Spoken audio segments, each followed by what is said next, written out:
Mr. Speaker, this week 65,000 Canadians petitioned Port Metro Vancouver calling on this government to halt shipments of endangered whale products through Canadian territory.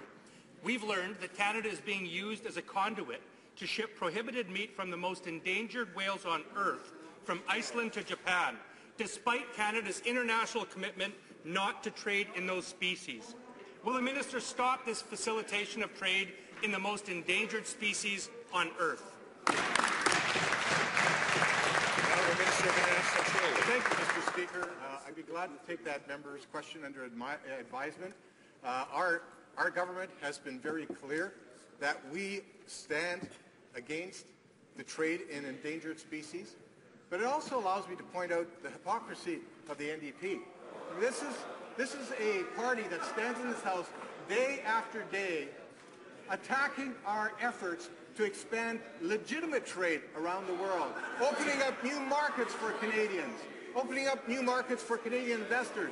Mr. Speaker, on this side of the world, of the aisle, we stand up for Canadians, we stand up for Canadian companies, and we stand up for Canada's interests.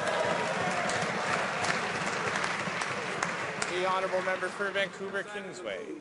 Well, Mr. Speaker, this minister has the power to stop this practice if he wants to, just like the U.S. has done. Port Metro Vancouver says, quote, the shipment of whale meat from a convention-listed endangered species is inconsistent with Canada's trade priorities and is something we do not support.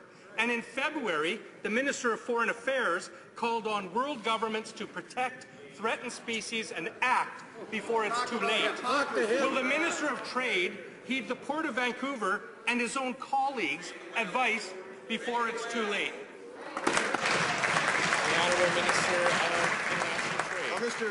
Speaker, I can assure the member that all trade that takes place within Canada and with its trading partners takes place in accordance with Canadian law as well as international law.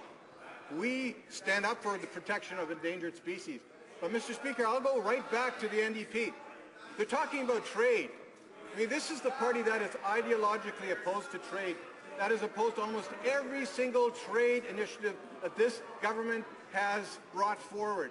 Mr. Speaker, it's time that they stand up in this House and understand and articulate a clear support for Canada's trade and investment objectives all around the world. Bravo.